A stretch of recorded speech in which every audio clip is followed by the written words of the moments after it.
This is a lovely $30 million mansion in Malibu in Southern California.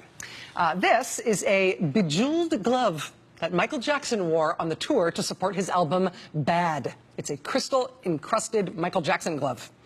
Same guy who owned the jagillion-dollar mansion and Michael Jackson's bejeweled glove also owns all of these cars, which are very nice cars. And it's not just Porsches and Ferraris. He also owns some of the rarest cars in the world, including some Swedish thing called a Koenigsegg. I think that's how you say it. Koenigsegg.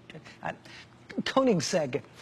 He had one that was one of only 7 ever produced. It cost something like $3 million for a car. Same guy owned all this junk. The mansion, the rare cars, Michael Jackson's bejeweled glove. He also apparently owned 6 life-sized Michael Jackson statues.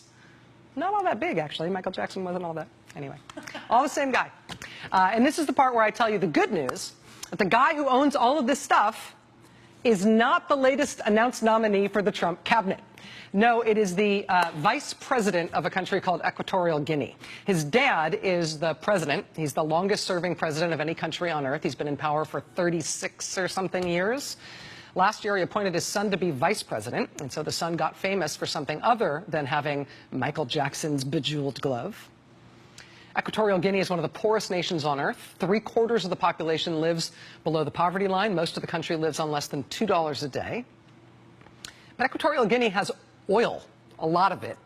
And starting in the mid-90s, they started getting huge royalty checks from oil companies who were pumping oil out of that country.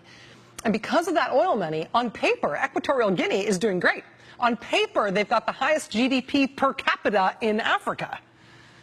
But none of that money gets to the people. Over 3/4 of its population is below the poverty line. The government spends less on education and health than even the rest of sub-Saharan Africa. But for the ruling family, things have never been better. This past April, the country held an election, and that longest-serving president in the world, he won with 94% of the vote. It's actually a little less than what he won by in 2009, when he got 97% of the vote. The president's family runs everything. His eldest son, the guy that loves the cars and the Michael Jackson junk, he's the vice president. The president's other son runs the oil ministry. The first lady's brother is the head of the state-owned oil company, GE Petrol.